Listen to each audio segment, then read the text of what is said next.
King, the most unexpected thing about you, to me, is that for a long time you've been a national leader of your people. You're one of the most influential figures, I suppose, in the United States, and yet you're only 32 years old. Now, did you have any special training for this kind of leadership when you were a boy?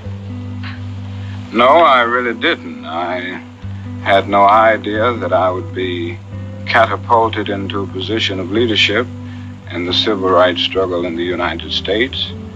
I went through the discipline of early elementary school education and then high school and college and theological training, but never did I realize that I would be in a situation where I would be a leader in what is now known as the civil rights struggle of the United States.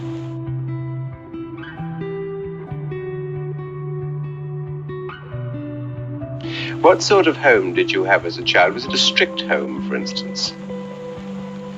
Well, I guess it was a relatively strict. Coming up in a minister's home, I faced the discipline that you would face in a very fervent religious background.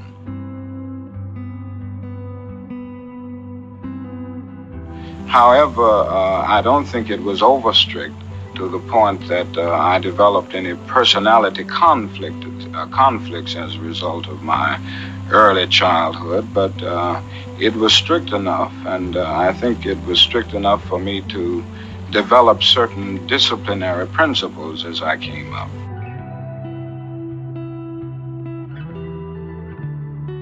Well, now, when you were still a small boy, before those decisions came along, were you conscious of color discrimination in your own life? Yes, I became conscious of color discrimination at a relatively early age.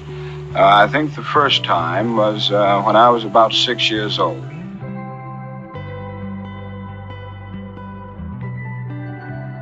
I had some friends who lived, well, they didn't live in front of us, but their parents had a store, 2 white boys, and they were my inseparable playmates for the early years of my life.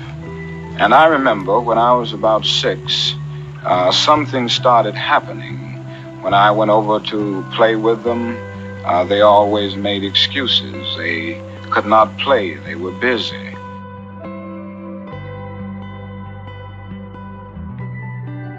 And finally, I went to my mother with this problem, and she tried to explain to me in the best way she could explain to a child 6 years old. And this was really the first time that I became aware of the racial differences, or rather the racial problem.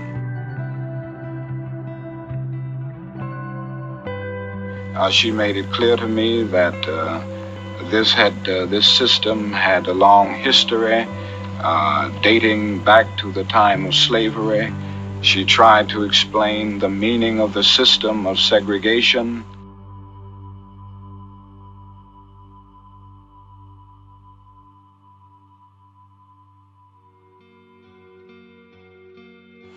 But the thing I would always remember is that in the midst of her explanation, she always said to me, "You must never feel that you are less than anybody else.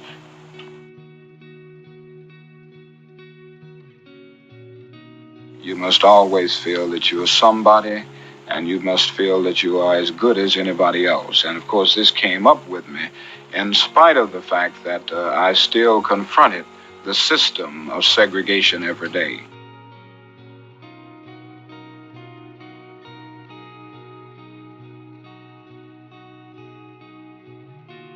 Was that a violent conflict in your life? If you really believed your mother and yet the system around you suggested that this wasn't true, it must have set up some sort of strain.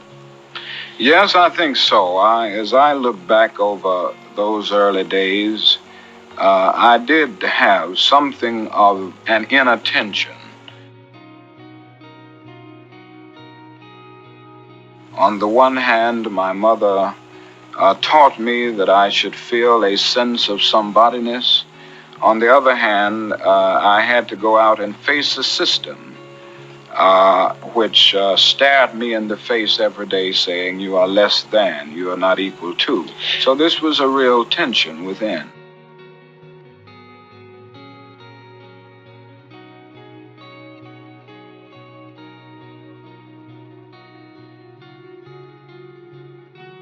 Now, out of your own personal experience, the only example you've given me so far is one family where the mother didn't too much care to have you play with her children. What were you really prevented from doing as a child that a white child might have done? Well, in my days in Atlanta as a child, there was a pretty strict system of segregation.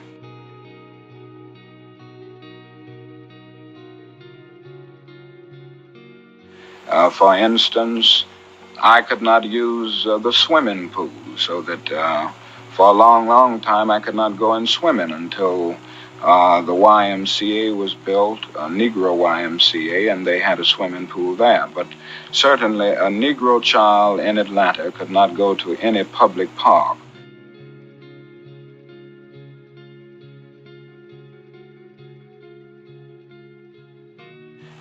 I could not go to the so-called white schools. There were separate schools.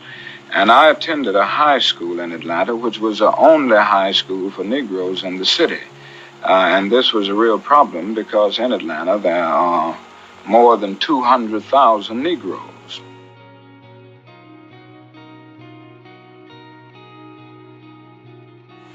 In many of the stores downtown, to take another example, I could not go to a lunch counter to buy a hamburger, a cup of coffee, or something like that.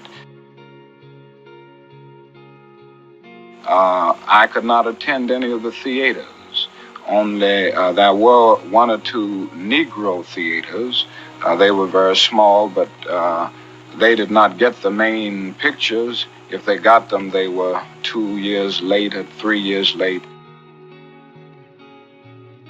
So that by and large, there was a very strict system of segregation, and there was nothing called racial integration at that time in Atlanta.